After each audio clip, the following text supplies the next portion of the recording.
আনন্দ উপভোগ সে অনেকটা ম্লান করে দিয়েছে। খারবিল গ্রাম পঞ্চায়েতের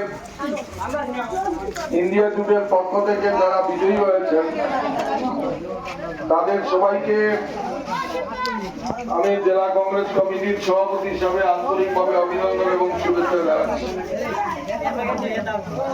আমরা এই গ্রাম পঞ্চায়েতের মানুষ আমাদেরকে সেবা করার জন্য দায়িত্ব দিয়েছে।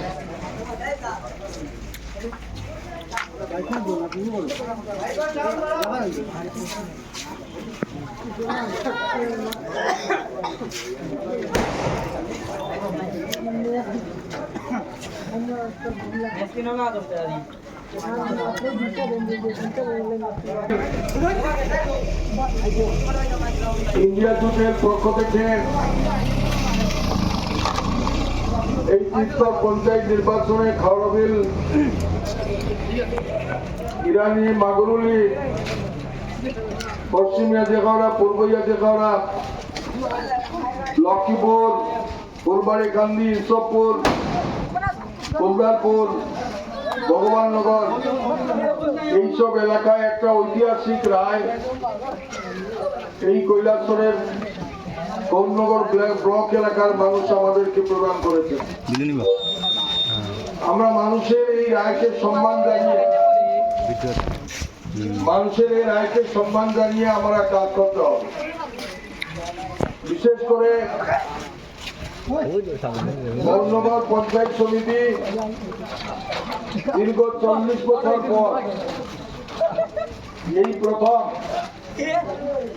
ইন্ডিয়া জুটের পক্ষ থেকে আমরা জয়লাভ করতে পেরেছি। ভারতীয় জাতীয় কংগ্রেস এই 13টা আসনের মধ্যে 8টা আসন ভারতীয় জাতীয় কংগ্রেস এককভাবে এবং মার্ক্সবাদী কমিউনিস্ট পার্টি আরো 2টা আসন জয়লাভ করেছে। আমরা আগামী 23 তারিখে আমরা শপথ দেওয়ার জন্য চিন্তাধারা করেছি, কিন্তু এই কিছুক্ষণ আগে আগরতলার পঞ্চায়েত ডিপার্টমেন্টের তরফ থেকে একটা সার্কুলার প্রদান করা হয়। কথা ছিল যে 21 তারিখ থেকে 23 তারিখের মধ্যে সমস্ত পঞ্চায়েত কিন্তু 23 তারিখ থেকে এখন 31 তারিখ পর্যন্ত সেটা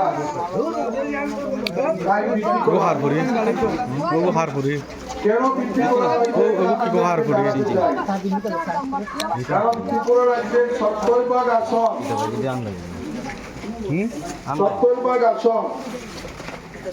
ভারতীয় জনতা পার্টি নির্বাচন ছাড়াই মানুষকে ভয়ভীতি প্রদর্শন করে নির্বাচনের সময় মানুষকে ঘর থেকে বের হতে না দিয়ে মানুষকে মনোনয়নপত্র জমা দেওয়ার পর বাধ্যতামূলক প্রত্যাহার করা নিয়ে ওনারা 70% আসনে এখন প্রধান বানাতে গিয়ে কারণ তাদের পার্টি একটা পঞ্চায়েতে 10 জন 5 জন 7 জন করে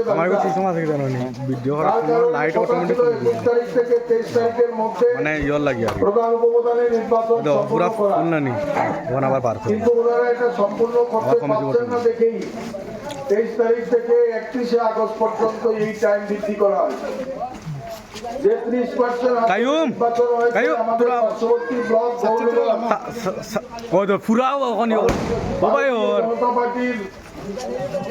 দুষ্কৃতকারীরা ইদার 5 কোটিকার সময় কংগ্রেস এবং সিপিআইএম পার্টির কাউন্টি এজেন্টকে মারধর করে হলঘর থেকে বের করে দেওয়া হয়। এর নাম কি?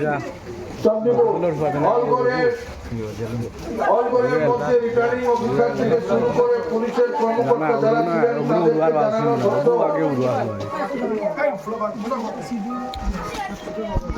জানানো সত্ত্বেও কিন্তু রিটার্নিং অফিসার বা পুলিশ কর্তৃপক্ষ কোনো ধরনের কর্ণপাত করেননি এবং